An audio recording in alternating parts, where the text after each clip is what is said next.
किसी नगर में हरिदत्त नाम का एक ब्राह्मण निवास करता था।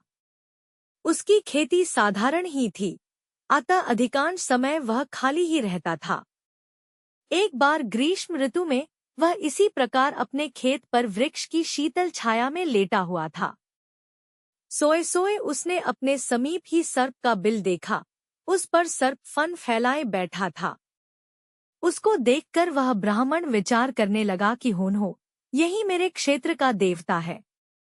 मैंने कभी इसकी पूजा नहीं की, अतः मैं आज अवश्य इसकी पूजा करूंगा।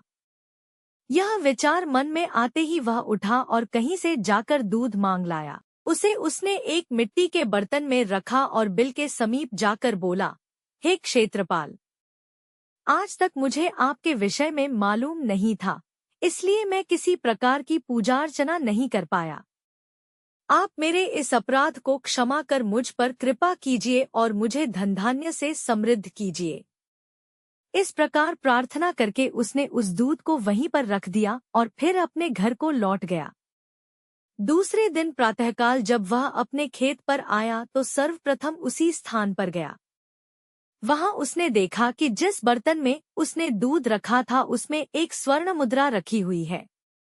उसने उस मुद्रा को उठाकर रख लिया। उस दिन भी उसने उसी प्रकार सर्प की पूजा की और उसके लिए दूध रखकर चला गया। अगले दिन प्रातःकाल उसको फिर एक स्वर्ण मुद्रा मिली। इस प्रकार अब नित्य वह पूजा करता और अगले दिन उसको एक स्वर्ण मुद्रा मिल जाया करती थी। कुछ दिनों बाद उसको किसी कार्य से अन्य ग्राम में जाना पड़ा। उसने अपने पुत्र को उस स्थान पर दूध रखने का निर्देश दिया। तदनुसार उस दिन उसका पुत्र गया और वहां दूध रखाया। दूसरे दिन जब वह पुनः दूध रखने के लिए गया तो देखा कि वहां स्वर्ण मुद्रा रखी हुई है।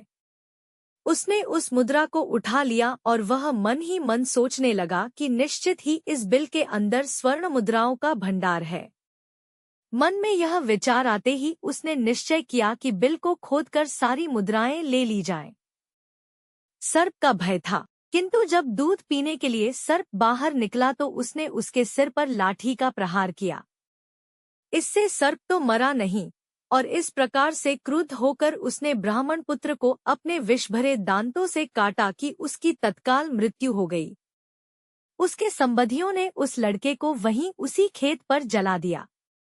कहाँ भी जाता है, लालच का फल कभी मीठा नहीं होता है।